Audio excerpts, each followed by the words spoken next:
Liner towards short, ranging to his left, gloving it is Dean Curley, and that's the ball game.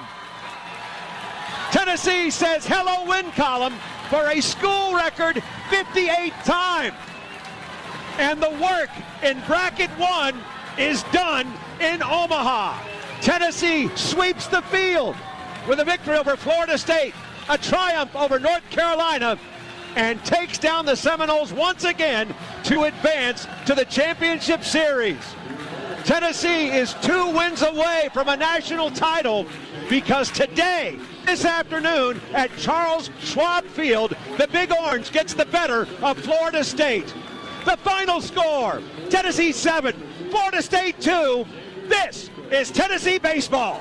Welcome back to the Bluechip Breakdown, Vols fans. I'm your host, Bull. What a great call that was. Our Volunteers are headed to the College World Series finals in a 3-game series against Texas A&M. We're just 2 wins away, y'all, from doing it, from winning the whole doggone thing. We've talked about it for so long. We felt like this team could do it, and I think that we might end up winning it out, but we'll see.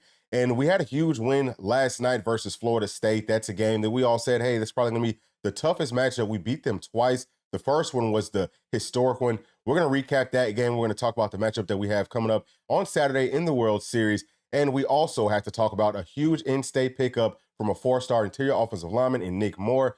Huge, huge pickup for this team. And we'll talk about what it's going to mean to the team and also what it's going to mean to this class.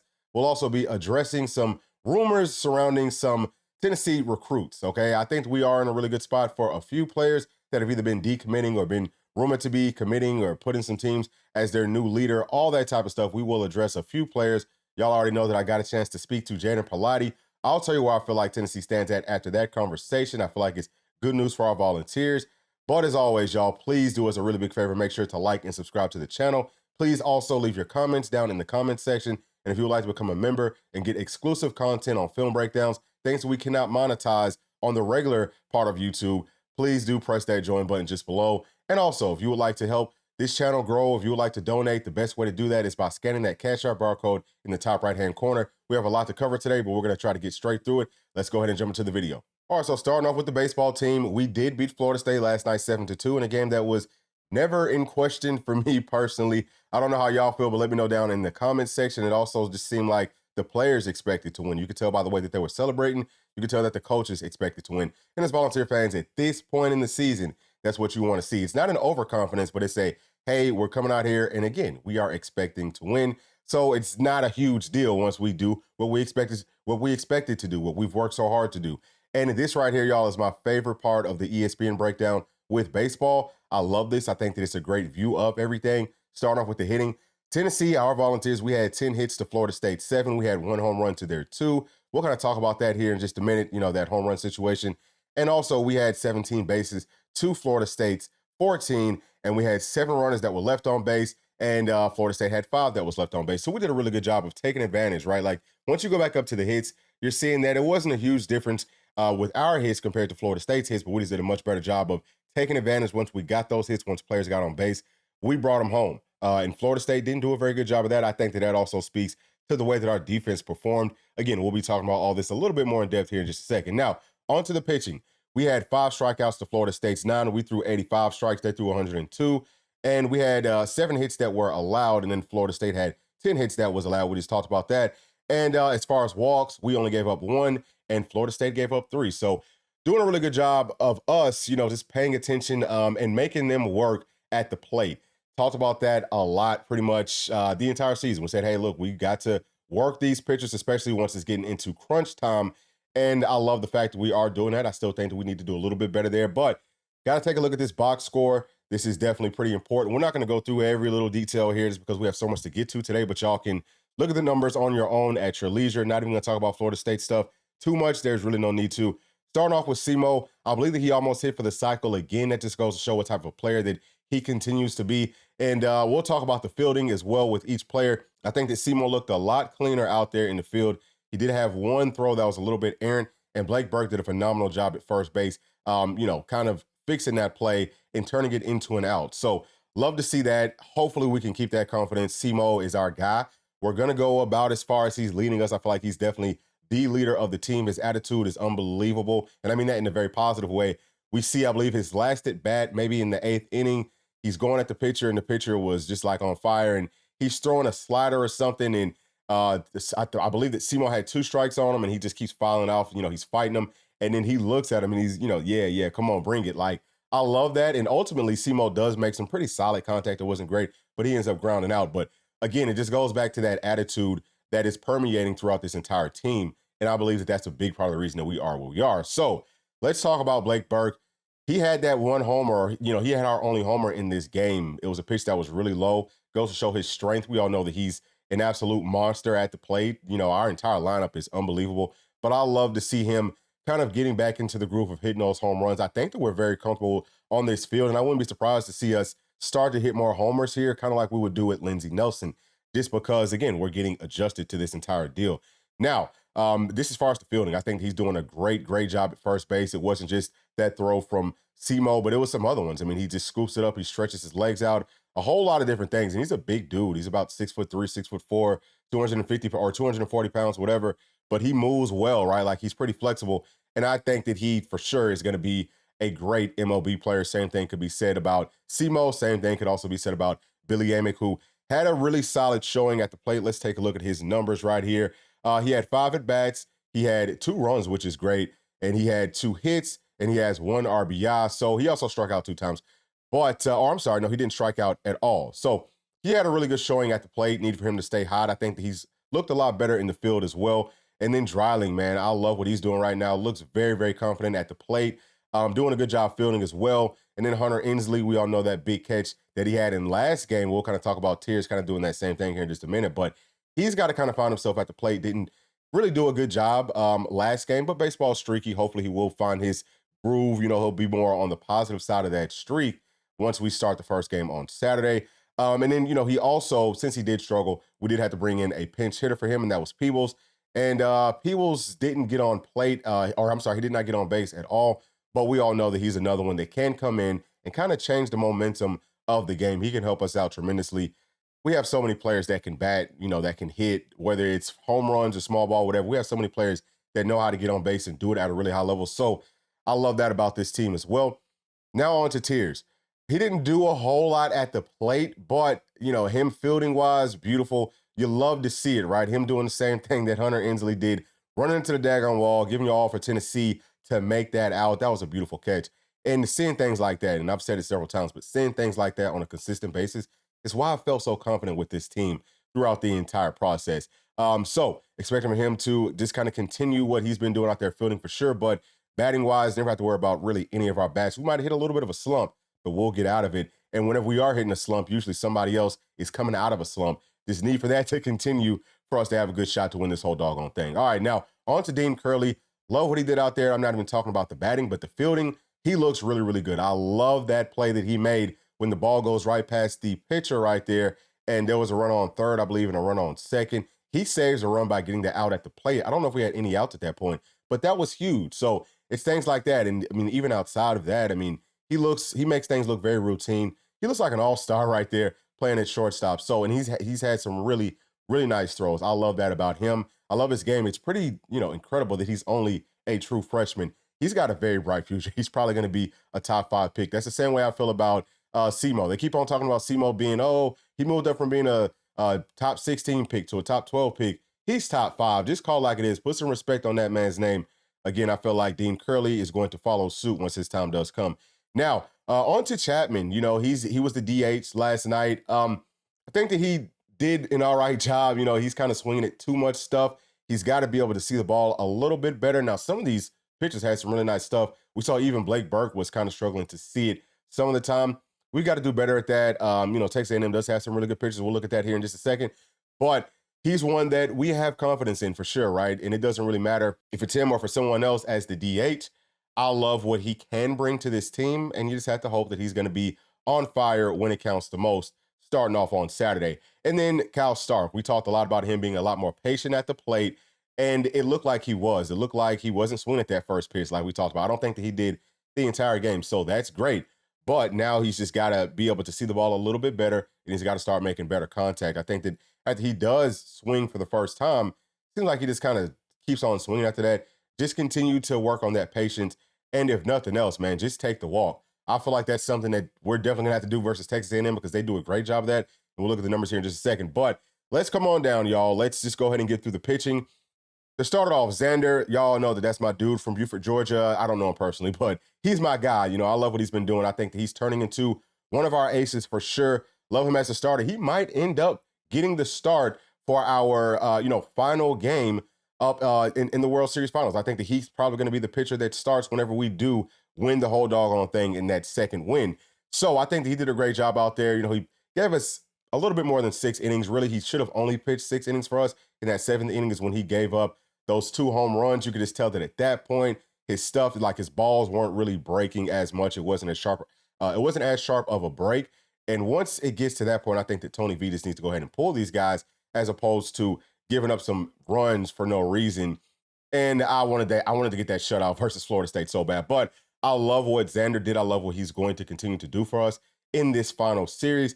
And Kirby, what else can you say about him? He's an absolute star. He's a stud. Gave us a little bit more than 1 inning, and he only gave up 1 hit, and he had a strikeout. Didn't talk about Xander, but he had 3 strikeouts as well. So that's cool for him. Nate Snead comes in to close the game off, gives up 1 hit, has 1 strikeout. So super, super proud of what our team did. And let's talk about, I believe it was this guy right here, this Charles kid for Florida State pitching. Man, he pitched a hell of a game. And, I'm not always advocating for players from other teams, but he's one that I do hope as a redshirt senior can get a good chance and get a good shot to go on to the bigs, because I don't think that he was that ace for them the entire season. Obviously, Jamie Arnold was the guy, but seeing him showing up in a send-off game or, like in a closeout game as winner go home for them, seeing him showing up when the lights are the brightest, that to me says a lot more than what you're doing on these, maybe like a consistent basis. I feel like a lot of staffs need a pitcher like that. I would not be mad if he comes in and, maybe the Braves pick him up or something, right? Just because you need those players that perform their best when it counts. So just wanted to give him a quick little shout out before we move on to Texas A&M. All right, so let's take a quick look at the matchup between us and Texas A&M. Start off with the batting average. We're number 17 in the country with the 311, and they are number 49 with the 299. You see that there really isn't a big difference with the actual numbers, but there is in the rankings. That's just kind of how the baseball rankings work. Now on to the on-base percentage, we're number 22, and they're number 18. The slugging percentage, we're number 2, and they're number 10. Home runs per game, we're number 2, and they're number 7. Stolen bases per game, we're number 246, and they're number 114. What we're saying right here is that they do actually steal bases. They steal about 1 per game. We don't even steal 1 per game. So that is always going to be interesting, something for us to keep a very close eye on in this matchup. ERA, we're number 6, and they're number 4. I believe that they're going to be the first team that we're facing with a better ERA than us. So that's going to be very interesting for sure. Fielding percentage, we're number 38, and they're number 32. But whenever you really look at the numbers like I just talked about earlier, you can see this how close we are in all these numbers. Very, very evenly matched. They've got a ton of talent, a whole bunch of really good pitchers. Let's go ahead and take a look at their individual stats. And let's start off actually with their pitching. And I'll just kind of tell you the ones that we did face before as we are going through this. So number 1, Ryan Prager. Look at his ERA. He's a really good pitcher. I think he's probably, he's one of their best guys. He's not their best guy, but we did actually face him last time that we played. And in that game, we came away with 3 hits and 1 run versus Prager. And then as we're going on down, their real guy, their real ace is going to be Evan Aschenbach with a 1.59 ERA, which is absolutely ridiculous. That's filthy. We'll see what we can do versus him. But let's keep on going down. Chris Cortez is another one that looks really good. We have not faced him yet. Justin Lankin, we haven't faced. Justin Lankin, we have not faced him. He's got a pretty decent ERA. It's not as good as some of the other guys. Shane Stio, I don't know if I'm saying his name correctly, but again, another ERA up under 3. We have not faced him yet. But Tanner Jones is one that we did face with a 6.33 ERA, and we did pretty good versus him. We scored 2 runs on him, and we had 3 hits. So we can, pretty much bat up against anyone. I don't think it's going to matter too much. Now, Joshua Stewart, okay, we'll skip a couple people, but Joshua Stewart would be another one that we did face up against. And Weston Moss is the last pitcher that's on this list that we faced up against last time that we played. And we had success versus all of them. The only one that we didn't have a ton of success versus would be Weston Moss. And Weston Moss, I believe he only pitched for like an inning anyway. And, we did get 1 hit on him. We just didn't score any runs. I don't think that we needed to at that point. But, man, just look at all of these low ERAs as we're kind of scrolling through the rest of this. Really good looking team. Now, let's take a look at their hitting. because they've got a lot of guys that can hit as well. Obviously, it's not going to be as much or as good as we are, but yeah, I mean, you see that they've got guys that can most definitely hit for power. Boom. All right, so you're seeing all the doubles here. Several guys, man, right? Like they can hit doubles. It means a lot on this field. Triples right there. Boom. Okay. Yeah, I mean, that's actually really good. I think that that might be maybe more triples than Florida State had in our matchup, just kind of going off of the cusp with that one. Just, seeing it from just seeing it with the naked eye. Right here, home runs. They do have guys that can hit home runs for sure. They've got, what is this, 1, 2, 3, 4, 5 guys in double-digit home runs. Tennessee has 5 guys that have hit over 20 home runs. So that's how they look from that perspective. Definitely excited about this one, though, y'all. And just to recap what happened the last time that we did play up against Texas A&M, because I kept on talking about that game. It was in Hoover. It was in the SEC tournament, and we won that game 7-4. It was on May the 23rd. We already went through the pitchers that we faced. But yeah, I do think that if you look at the matchup on paper, just from what we had anyway, like those stats, it looks like these are two teams that are very evenly matched. Now, I do feel like Florida State was the tougher challenge for us, but Texas A&M, of course, is still going to be a huge challenge, especially in the finals. And I think that what we need to do if we want to make sure that we can win this game is come in at least at our floor, right? So I feel like every team has a floor and they have a ceiling. We've got to come in at least at our floor and continue to be consistent and build off of what we've already built, throughout the entire tournament. And that all starts off with nerves. P and I talked about last weekend how maybe that first game of the World Series tournament, was going to have the most amount of nerves. But at the same time, once you get to the finals, you might kind of come back to what that game one in the World Series nerves felt like, but probably not as high because we're now used to playing inside of this stadium, right? Like we know the dimensions of the field very well and we're more comfortable. So might kind of be some initial nerves. What team can overcome that the best in game one? I feel like, especially early on, will have the best opportunity to win that game, but you still have to close it out because we saw what we did to Florida State. I think that Tennessee is in a really good spot from that perspective. You're seeing us playing with a high level of confidence, but Texas A&M is also. And I would say that it's also going to come down to making them throw us strikes and also throwing them strikes. Florida State, I believe, has the most on bases from walks out of any team that's left, maybe in any team in the entire country. They're really good at making you throw them strikes. So we've got to find ways to maybe sneak some backdoors in there, whatever, but find ways early on. Like, what is the umpire strike zone? And you got to find a way to work it. As a pitcher, defense has got to be lights out. Of course, you're going to make some errors, but we've got to stay consistent, stay clean, really good throws, and just continue to pretty much do what we have been doing. And then also we have got to do a really good job of, like I just said, making their pitchers throw us strikes. We see how many really good pitchers they have. So it's going to be important to make them throw the ball as much as possible. Don't be up there swinging the junk. I think that it means a lot more to do those things on both sides than it has at any other point this entire season. Obviously, this is for all the marbles, but I feel very, very confident in this matchup. I will be watching some film on Texas A&M probably later on tonight. We'll be talking about that some more for the big time game that starts off on Saturday. I think that all we're going to need is 2 games to bring this thing home. But let me know y'all's thoughts down in the comments section, and we're going to move on to recruiting. All right, so our Volunteers picked up a huge commitment from Nic Moore, in-state interior offensive lineman. He's from Jefferson County, 6'2.5", 290 pounds. He is a 4-star.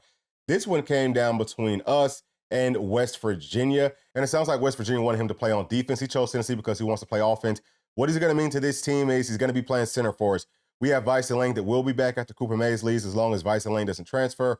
He's a true center. We've got William Satterwhite in this class is also a true center. We've been working Max Anderson in there at center as well, but he's not really a true center. He's probably going to be playing more guard. So now with Nic Moore coming in, we've got another true center. What that means is we have a whole lot of depth with guys that are playing at one of the most important positions on this team. I love his game. We're not going to break that down too much because the film breakdown will be coming out probably today. If not today, then y'all know the drill, probably tomorrow morning. But he's a guy that reminds me a whole lot of Cooper Mays, just more athletic. He's already a little bit, he's probably going to be bigger than Cooper Mays is at this point. By the time I would say he's like a sophomore, maybe even by the end of his freshman season, could be maybe pushing for some playing time. He's very, very intelligent. I love listening to him speak. And you have to be that playing at the center position. So I think this is an absolutely huge pickup for our Volunteers. Now let's talk about what y'all have been looking at right here. Okay, these are the rankings from our commits according to On3. And you see that we are still at number 13 overall. We did move up in SEC rankings, though, to number 7. And what we have right now, y'all, is 12 commits total. I believe that we're probably only going to take 11 more, but we could maybe add another one. I don't know how it works with the scholarships, with the NIL, but let's just anticipate that we're only going to be adding 11 more players. So we have 1 5-star and we have 5 4-stars at this point. I believe that we're going to add, I would say, maybe 2 to 3 more 5-stars. We'll talk about that here in just a second. And we're probably going to add at least 4 to 5 more 4-stars. I think that what we need is at least 3 5-stars and probably about 10 4-stars to make it into the top 5 whenever it's all said and done. I think that we're in a great spot to do that. So this class, I mean, top 5 is almost, I don't want to say that it's a given, but if things go the way that we are anticipating that they will, it is going to be a given. And that leads us to the players that we feel like Tennessee does have a really good chance to land and all the rumors that have been circulating some of these players as well. So starting off with why is this happening? Well, we're heading into the final week of official visits over the summer. And, you know, there's a lot of players that are either decommitting from schools or they're committing or, you know, they're naming new number ones. So rumors kind of start to circulate. This is happening because these players are getting a more in-depth look at these different schools, these different programs, especially with NIL. NIL is going to be big for all of these players, especially the higher caliber blue chip ones. One of those higher caliber blue chip players is Isaiah Gibson, who just decommitted from USC after he visited our Volunteers. UGA fans are saying, well, he's all dog, but he did not decommit from USC after he visited y'all. He's already seen y'all, and I don't think that that's where he's going. And then there's Ohio State Buckeye fans that are saying, well, he decommitted from USC because he's about to visit us. Now, let's think about that logically. Would that make any sense? Would you decommit from a school that you visited several times for a school that you've barely visited, if he's ever visited them, before you even go there? Of course not. Everything is trending towards our Volunteers. We heard that AP, said in one of his podcasts earlier this week that we do have a couple of guys that are basically silent commits, and a couple means two, but I think that there's more than that. And it does kind of sound like Isaiah Gibson was one of them because he talked about NIL being a big deal for him. We know that Tennessee does a great job with NIL. We have one of the best NIL collectives in the entire country. And if we really want this player in Isaiah Gibson, which I do feel like we want him for sure, then we can outbid anyone. And I think that if we put him at defensive tackle, he's going to be a generational type of a talent. I've talked about that before as well. And I kind of hate to throw these names out there, but let's just talk about it, right? Maybe like an Albert Haynesworth type, maybe like a big John Henderson type. I think that that's what his ceiling is. Now, he's not as big as those players, but in today's football game, I think that he could have that sort of an impact on a team. So it just can't be understated how big of a pickup he's going to be for our Volunteers, working with Coach Gardner, who we know is going to get the most out of him. And we are continuing to find more depth. Really, I mean, he's going to end up, hopefully, if everything plays out the way that we're thinking, if he does commit and, if he takes to the teaching and all that up on campus, he could end up being, way better than what we have right now at defensive tackle. And looking forward, right, like past this season, looking at the 25 season and beyond, defensive tackle is a position where we need a whole lot of depth. Was not sure what we were going to be able to do at that position, but now it's looking like we're adding several studs right there in this class. So I love to see that. I love to hear that. And, again, I think that Tennessee is just doing a phenomenal job in closing out. This is a guy that's a 5-star. He's from Georgia. And adding him to this class is going to be one of those 5-stars. It gives us a huge boost in the ratings. Big part of the reason that I think that Tennessee will end up finishing top 5. Now, let's just talk quickly about one other player, his former teammate, his former future teammate up there at USC that has decommitted as well in Justice Terry. I think that he's probably going to be going on to Georgia. Some people have been asking about that. I've seen it on social media. I've seen it on message boards and things. I just don't see that as a realistic possibility. I don't know if he's even visited Tennessee. So Justice Terry will probably be going on to UGA. And speaking of UGA, this next player right now, his top 3 is Alabama, UGA, and our Volunteers. That's Jaden Pilati. Just visited our Vols last week, and I got to talk to him personally, actually up at Georgia. This was back on, I believe it was Tuesday. I have not made a video in a while, so we haven't even talked about this yet. But I did get to talk to him. Oh, and let me give y'all one quick little side note, too. This 7-on-7 tournament that Buford was at down there in Athens, Buford had 2 teams. We had a varsity team, and then we had like a JV and a freshman team. Both of those teams made it to the finals. I think that just speaks to the depth of this team. Several blue chip players, several 5-stars that will be coming up in the future for Buford that I'm going to have a good inside track to kind of talk with. I've already kind of been trying to get them to come on home. A lot of them already like Tennessee, and I believe that Tennessee's already on some of them. But just to let y'all know, for future reference, we are in a really, really good spot with several more 5-star players. But anyway, back to Jaden, right? I talked to him, and coming away from that conversation, I feel like Tennessee is firmly in the lead, okay? I feel like we are in a great position. I think that if he was to make a decision On Tuesday, which is the last time that I spoke to him, he probably would be going to Tennessee. Now, there's been a lot of questions and speculation on will he take that official visit to Athens this weekend. No idea if he will or not, because I actually forgot to ask him, because really coming out of that conversation, I didn't feel like I even needed to ask him. I think that should tell y'all a whole lot. But if he doesn't go up to Athens, that could kind of sway things back in their favor. He did grow up as a Georgia fan. As far as I know, his father, I believe, is from that Athens area. So, it's a decision that they want to make sure that they look into everything with. But I just don't think that there's anything that Georgia could do, realistically speaking, that would be able to overturn Jaden's mind if he's making this decision from a business perspective. If he makes it more with his heart, it might just be UGA. But if he makes it more with his brain and, just kind of looking at the totality of everything, Tennessee is where you want to go. Some of y'all might disagree with that, but I'm telling y'all, man, Georgia's trending backwards and Tennessee's trending forward. You can look at them right now. I think that they might be top 5 with on 3, but just a couple of weeks ago, we were tied. And, Georgia has got 3 or 4 commitments since then. Do not forget, y'all, we're not pressuring these players to commit on their OVs. We're going to have a lot of commitments coming in, a whole lot of folks like we're talking about them right now that are trending for us. I think that Tennessee might actually end up with a higher rated class than UGA. I know that we're going to coach them up better than UGA does, because a lot of the players at UGA are going to be transferring out anyway. Saying all that to say, I think that UGA is trending backwards. They're going to have a really rough schedule this year and next year. So Tennessee's schedule is pretty light, y'all. So I think that things are looking really good for us. But we'll see what happens with Jaden. I really, again, I don't think I can emphasize this enough. I don't know for sure, but I think that we're in a really good spot. So, kind of let that speak for itself. Now on to Josh Petty, who a lot of folks think is going to be going on to Florida State. I've seen it said that it has been confirmed that his sister is going to be attending Florida State. And I'm sure that they want to go to school together. I don't know how much of a deal breaker that is. And if that is the case, if we can't somehow get her to unenroll and then re-enroll with Tennessee or whatever and get him to come play ball with us, I think that is a little bit of an issue. Somebody dropped the ball along the way. But, he grew up as a Tennessee fan. We all know that. I still, for some reason, y'all, I feel like he's going to end up coming here. Now, there hasn't been a whole lot of news, in regards to him from our insiders. It's been very quiet on that front. So no news isn't always good news, y'all. That could be a bad thing. But this weekend's visit at Florida State will tell us a lot.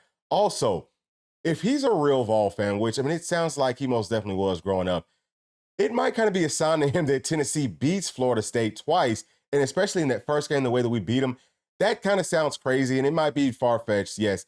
But I feel like that does help us out. I really do. I just think that he might look at that as kind of a sign to say, man, I really am supposed to be going on to Tennessee. And, Tennessee did beat Florida State back in 98. And that commentator did say it feels a lot like 98 right before Tears hit that home run. I just think, y'all, I'm feeling it, y'all. I'm really feeling it. Josh Petty is going to end up a Tennessee Volunteer. I'm just going to go ahead and claim it right now. I'm just going to speak it, and it's going to happen. That's going to be huge, because we could also add a guy like David Sanders, who I think will be another one that is silently committed to our Volunteers. I don't think that Josh Petty is a silent commit by any means to our Volunteers. Maybe he might have silently committed to Florida State because their insiders sound very confident with him. But, man, we're already, we just talked about 3 more 5-stars that we could potentially add. What if we add some more guys, like a Caleb Cunningham or like a Jamie French? Like, what if that happens? This class could end up being maybe number 1, because now we're talking about 4 or 5, maybe even 6 5-stars. That right there might be a little bit out of our reach, but I do think that all of the rumors surrounding some of these players are for a reason, and Tennessee is in a great spot to finish strong. Just hold tight, y'all. Over, I would say, like the next month, we're going to have a whole lot to celebrate about, and a huge, huge pickup. Cannot understate that with Nic Moore today. I think that kind of kicks it off, right after Jaden Lofton, right? Like, that one was the first, I believe, official visit, or not really on an official visit, but the first commitment that we got during official visit season. And now we've got Nic Moore. That's 2 4-stars, 1 on the defensive front 7, 1 on the offensive front 7. I love what this staff is doing. But let me know y'all's thoughts down in the comment section. As always, please make sure to like, subscribe, hit that notification bell, share with your friends, family, and other Volunteer fans. And we'll probably see y'all tonight or tomorrow morning with Nic Moore's official film breakdown. Thank y'all so much. Go Big Orange. We'll see y'all soon. Peace.